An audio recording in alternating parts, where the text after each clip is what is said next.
নমস্কাৰ, মই নীতিশ তালুকদাৰে আপোনালোকক স্বাগতম জনাইছোঁ মোৰ চেনেলটোলৈ। তো ক্ৰিকেটৰ বতৰ আজিৰ পৰা আৰম্ভ হ'ব IPL 2020-2020। তো এই IPL ছিজনৰ সকলোৰে যাতে একদম মানে ভাল লাগি আছে আৰু কাৰণ ইণ্ডিয়ান প্ৰিমিয়াৰ লীগ একদম পৃথিৱীৰ ভিতৰত এইখনেই আটাইতকৈ নাম থকা ইণ্ডিয়ান প্ৰিমিয়াৰ লীগ খেলাৰ ভিতৰত এইখনেই নাম থকা। তো এইখন আৰম্ভ হ'ব। তো এই IPL লীগখন এইবাৰ মানে অলপ বেলেগকৈ অনুষ্ঠিত কৰিব। আগতে যেনেকৈ কৰিছিল তাতকৈ সামান্য বেলেগ হ'ব, যিহেতু কৰোণা মহামাৰীৰ ছিজন চলি আছে। ছিজন বুলিয়ে কৈছোঁ, কৰোণা মহামাৰীৰ দিন চলি আছে, ছিজন চলি আছে, সেইকাৰণে এইখন অলপ পৃথককৈ অনুষ্ঠিত হ'ব। তো ক'ত কেনেকৈ গোটেইখিনি আপোনালোকক মই কৈ আছোঁ এই ভিডিঅ'টোৰ যোগেদি। তো আপোনালোকে এই ভিডিঅ'টো প্ৰথমৰ পৰা শেষলৈকে একদম স্কিপ নকৰাকৈ ভালকৈ চাওক। আৰু ইয়াতে এটা কথা কৈ লওঁ, মোৰ আগৰ ভিডিঅ'টো সংস্কৃত ভাষাৰ সৃষ্টিৰ লগতে ক'ত কেনেকৈ কোৱা হয় ভাৰতবৰ্ষত এই বিষয়ে অলপমান মানে খৰচি মাৰি কৈ ভিডিঅ'টো বনাইছোঁ। এই ভিডিঅ'টোৰ ডিছক্ৰিপশ্যনত থকা লিংকটো ক্লিক কৰি সেই ভিডিঅ'টো চাব পাৰিব যদি ইচ্ছা কৰে। আৰু সেই ভিডিঅ'টো চাই যদি ভাল লাগে তেতিয়াহ'লে লাইক কৰি দিব।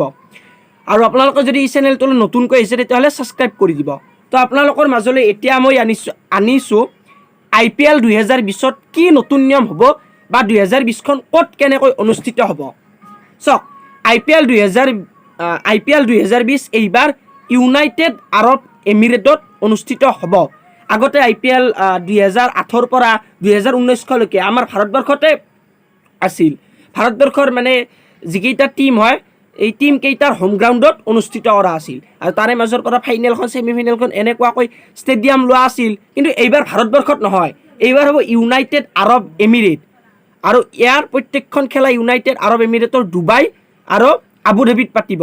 যিহেতু আমাৰ ICC ইণ্টাৰনেশ্যনেল ক্ৰিকেট কাউন্সিলৰ মুখ্য কাৰ্যালয় ডুবাই, তো আমাৰ BCCI board of control for cricket in India, ভাৰতীয় ক্ৰিকেট নিয়ন্ত্ৰণ পৰিষদ BCCI সম্পূৰ্ণৰূপে কি কৰিছে মানে একদম ঠিক ঠাক কৰিছে যে IPL ইউনাইটেড আৰব এমিৰেটত পতা হ'ব। আৰু সেইকাৰণে আজিৰ পৰা IPL তাত আৰম্ভ হৈ যাব। কিন্তু এইবাৰ IPLত অলপমান বেলেগ হ'ব। আগতে IPL বিলাকত কি হৈছিল, মানুহ গৈছিল, মানুহ যাই মানে কি হৈছিলে বিৰাট হাল্লা চাল্লা কৰি মানে একদম বেলেগ পৰিৱেশ আছিল। কিন্তু এইবাৰ IPLখন আউটডোৰ নহয়, ইনডোৰ হ'ব। ইনডোৰ মানে আৰু ঘৰৰ ভিতৰত অনুষ্ঠিত কৰাৰ নিচিনা হ'ব। মানে ষ্টেডিয়ামখন ঘৰ, তাৰে ভিতৰত IPLখন চলি থাকিব, দৰ্শক যাব নোৱাৰে। কাৰণ বৰ্তমান কৰোণা যেনেকৈহে বিয়পিছে বা যেনেকুৱা কৰোণাৰ তাণ্ডৱ, তাৰ মাজততো এনে মানুহ লগোৱাটো একদম কঠিন কাম। তো তথাপিও প্লেয়াৰবিলাকক একদম বেলেগকৈ ৰাখি তেওঁলোকৰ মাজত এই খেলকেইখন অনুষ্ঠিত কৰা হ'ব। তো এইবাৰ IPLত কেইটামান নতুন নিয়ম লাগু কৰিছে। তাৰ ভিতৰত এটা আপোনালোকক একদম মজাৰ নিয়মো মই জনাই আছোঁ। তো আপোনালোকে ভিডিঅ'টো চাই থাকক। এইবাৰ IPLত এটা মানে মজাৰ নিয়ম কি হ'ব, IPLত দুটা টীমৰ মাজত খেল হ'ল, মানে ধৰি লওক কলকাতা নাইট ৰাইডাৰ্ছ আৰু চেন্নাই ছুপাৰ কিংছ, এই দুয়োটা দলৰ মাজত খেল হ'ল। তো খেল হওঁতে কি হ'ল, কলকাতা নাইট ৰাইডাৰ্ছক লাষ্ট মানে 20টা বল আছে, 20টা বলত জিকিবলৈ লাগে 48 ৰান। ধৰি লৈছোঁ 20টা বলত জিকিবলৈ 48 ৰান লাগে। আৰু কলকাতা নাইট ৰাইডাৰ্ছৰ হৈ যিগৰাকীয়ে বেটিং কৰি আছে তেখেতে মানে কোনোবা এগৰাকীয়ে বেট ধৰি আছে ইয়াত।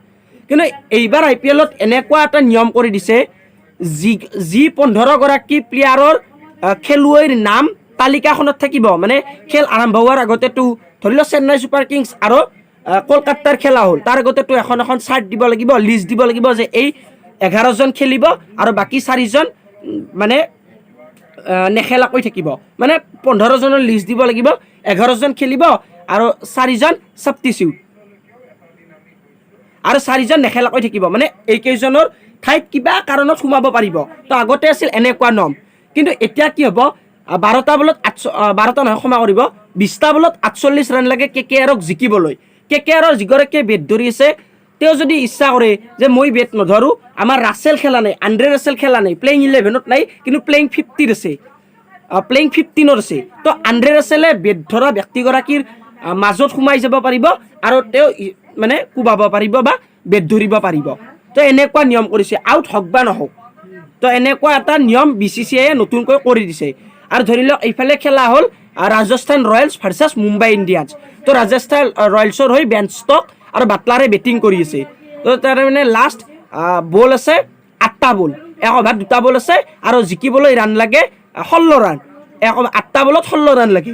তো যদি মুম্বাই ইণ্ডিয়ানছৰ জসপ্ৰীত বুমৰাহ যদি প্লেইং 11ত নাই, প্লেইং 15 আছে তেতিয়াহ'লে বুমৰাহ মুম্বাই ইণ্ডিয়ানছৰ যিকোনো এটা বলাৰৰ ঠাইত ল'ব পাৰে আৰু লৈ যিকোনো অভাৰ মানে দি দিব পাৰে মানে অভাৰটো সমাপ্ত হ'ল বাকী 6টা বলত ইফালে ধৰি ল'লোঁ ৰান লাগে 12 ৰান বাকী সেই 2 ৰানত 4 ৰান আহিল 2টা বলত 4 ৰান আহিল এইফালে 6টা বলত 12 ৰান লাগে তো সেই অভাৰত কি কৰিব পাৰে বুমৰাহ সোমাই দি বল দিয়াব পাৰে তো এনেকুৱা নিয়ম BCCI লাগু কৰি দিছে আৰু এনেকুৱা নতুন নতুন নিয়ম আমি IPLত এইবাৰ দেখিবলৈ পাম IPL 2020 বিৰাট মানে ভাল লগা হ'ব কাৰণ পৃথক হ'ব না যিকোনো বস্তু এটা যদি একে চলি থাকে আমাৰ এনেও বেলেগ লাগি যায় মানে কি চলি আছে বৰ হৈ যাওঁ কিন্তু যেতিয়া অলপমান তাত যদি বেলেগ কৰি দিওঁ পৃথক কৰি দিওঁ এটা মজা লাগি যায় তো গতিকে এইখিনি এই ভিডিঅ'টোৰ যোগেদি আপোনালোকক ক'ব লগা আছিল আৰু আপোনালোকে IPL চাব কোনে কোনবিলাক টিম ছাপোৰ্ট কৰে সেয়াও কমেণ্টত জনাই দিব তো এই ভিডিঅ'টো যদি চাই ভাল পালে তেতিয়াহ'লে লাইক এটা কৰি দিব আৰু এই ভিডিঅ'টো মানে শ্বেয়াৰ কৰি দিব কাৰণ IPLৰ ছিজনৰ ভিডিঅ' সকলোৱে ভাল পাব তো আজিলৈ ইমানেই ধন্যবাদ।